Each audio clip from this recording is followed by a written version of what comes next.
If you want to change the world, start off by making your bed. If you make your bed every morning, you will have accomplished the first task of the day.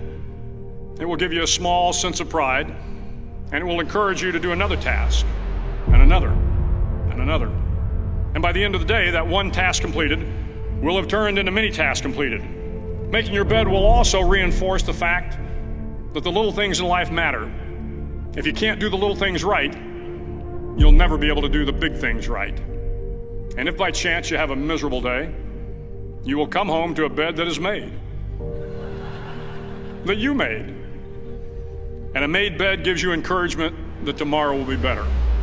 To pass SEAL training, there are a series of long swims that must be completed. One is the night swim. Before the swim, the instructors joyfully brief the students on all the species of sharks that inhabit the waters off San Clemente. They assure you, however, that no student has ever been eaten by a shark, at least not that they can remember. But you are also taught that if a shark begins to circle your position, stand your ground. Do not swim away. Do not act afraid. And if the shark, hungry for a midnight snack, darts towards you, then summons up all your strength and punch him in the snout, and he will turn and swim away. There are a lot of sharks in the world. If you hope to complete the swim, you will have to deal with them. So if you want to change the world, don't back down from the sharks. Over a few weeks of difficult training, my SEAL class, which started with 150 men, was down to just 42. There were now 6 boat crews of 7 men each. I was in the boat with the tall guys, but the best boat crew we had was made up of the little guys, the Munchkin crew, we called them.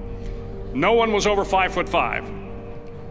The Munchkin boat crew had 1 American Indian, 1 African American, 1 Polish American, 1 Greek American, 1 Italian American, and 2 tough kids from the Midwest. They out-paddled, outran, and outswam all the other boat crews. The big men in the other boat crews would always make good-natured fun of the tiny little flippers the Munchkins put on their tiny little feet prior to every swim. But somehow these little guys from every corner of the nation and the world always had the last laugh, swimming faster than everyone and reaching the shore long before the rest of us. SEAL training was a great equalizer. Nothing mattered but your will to succeed, not your color, not your ethnic background, not your education, not your social status. If you want to change the world, measure a person by the size of their heart, not by the size of their flippers. The 9th week of training is referred to as Hell Week. It is 6 days of no sleep, constant physical and mental harassment, and 1 special day at the Mud Flats.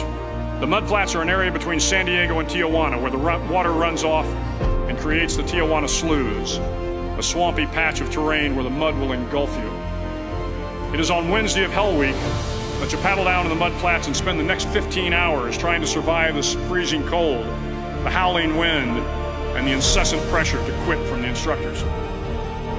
As the sun began to set that Wednesday evening, my training class, having committed some egregious infraction to rules, was ordered into the mud. The mud consumed each man till there was nothing visible but our heads. The instructors told us we could leave the mud if only 5 men would quit.